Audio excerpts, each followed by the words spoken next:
Perkenalkan, kami dari kelompok 9 dari kelas 1 MA19. Pada kesempatan kali ini, kelompok saya akan membahas tentang teori kritis. Simak video berikut ini. Karakteristik dan asumsi teori kritis.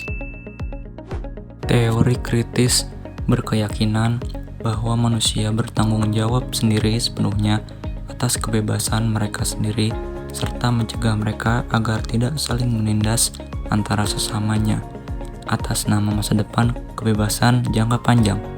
Selanjutnya, pemikiran Karl Marx dan mazhab Frankfurt. Kritik menurut Marx adalah kritik dalam konteks materialisme sejarah, yang berarti praksis revolusioner yang dilakukan oleh kaum proletariat atau perjuangan kelas. Marx merupakan pencetus aliran Marxisme. Marxisme merupakan suatu aliran teori yang didasari pada keyakinan bahwa potensi pencapaian individu dalam aktivitas ekonomi dan kesempatan untuk bebas dalam masyarakat modern. teori kritis. Konsep utama teori kritis meliputi 4 poin utama, yaitu totalitas, kesadaran, pengasingan, dan juga kritik.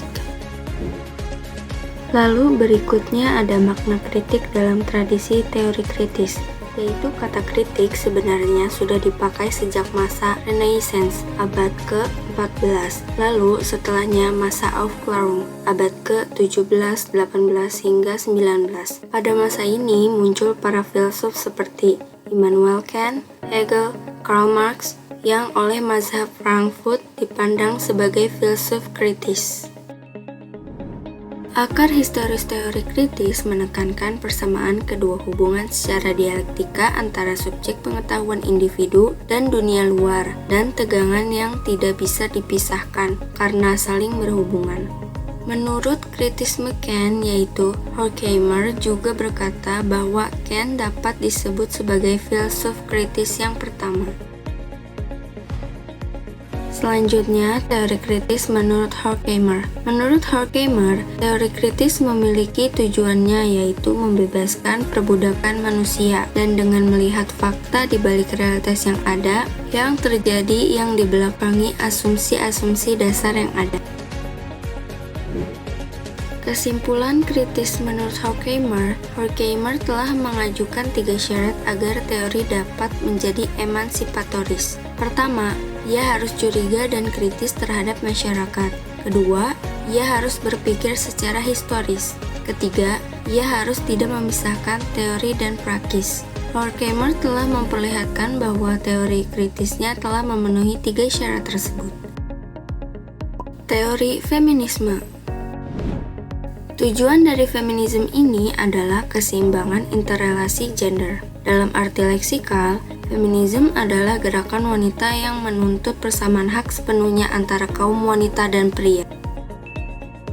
Menurut Naomi Wolf, feminisme mengisahkan harga diri pribadi dan harga diri seluruh kaum perempuan. Namun, berbagai penafsiran terhadap gerakan feminisme cenderung ditafsirkan secara negatif. Semiotika atau semiologi diartikan sebagai ilmu yang mengkaji tanda-tanda dalam kehidupan manusia. Artinya, semua yang hadir dalam kehidupan kita dilihat sebagai tanda, yakni sesuatu yang harus kita beri makna. Sampai saat ini, sekurang-kurangnya terdapat 9 macam semiotik yang kita kenal. Jenis-jenis semiotik ini antara lain semiotik analitik, deskriptif, faunal, kultural, naratif, natural, normatif, sosial, dan struktural. Semiotika memiliki beberapa tokoh, diantaranya Ferdinand de Saussure dan juga Roland Barthes. Kekhasan teori Saussure terletak pada kenyataan bahwa ia menganggap bahasa sebagai sistem tanda. Baginya, bahasa adalah suatu sistem tanda yang mengekspresikan ide-ide, dan karena itu dapat dibandingkan dengan sistem tulisan, huruf-huruf untuk orang bisu tulis, simbol keagamaan, aturan sopan santun, tanda kemiliteran, dan sebagainya. Hanya bedanya, bahasa merupakan yang terpenting di antara sistem-sistem tersebut. Teori semiotika Barthes hampir secara harfiah diturunkan dari teori bahasa menurut de Saussure. Semiotika Roland Barthes mengembangkan 2 tingkatan pertandaan, yaitu tingkat denotasi dan konotasi. Referensi terhadap penanda yang ditandai sering disebut sebagai signifikasi tataran pertama, yaitu referensi denotasi, sedangkan konotasi disebut sebagai sistem penanda tataran kedua. Bila Saussure hanya menekankan pada penandaan dalam tataran denotatif, maka Roland Barthes menyempurnakan semiologi Saussure dengan mengembangkan sistem penandaan pada tingkat konotatif. Barthes juga melihat aspek lain dari penandaan, yaitu mitos, yang menandai suatu masyarakat. Perspektif Barthes tentang mitos ini menjadi salah satu ciri khas semiologinya, yang membuka ranah baru semiologi, yakni penggalian lebih jauh dari penandaan untuk mencapai mitos yang bekerja dalam realitas keseharian masyarakat. Teori hermeneutika. Hermeneutika sebagai sistem penafsiran, hermeneutika sebagai teori penafsiran kitab suci, dan juga hermeneutika sebagai dasar atau fondasi metodologi bagi ilmu-ilmu kemanusiaan. Terdapat dua tokoh terkenal yaitu Wilhelm Dilthey dan juga Paul Ricoeur. Analisis framing. Analisis framing adalah pendekatan analisis wacana versi terbaru, khususnya untuk menganalisis teks media. Perangkat kepercayaan yang mengorganisir pandangan politik, kebijakan, dan wacana, dan juga menyediakan kategori-kategori standar untuk mengapresiasi realitas dimaknai sebagai struktur konseptual framing.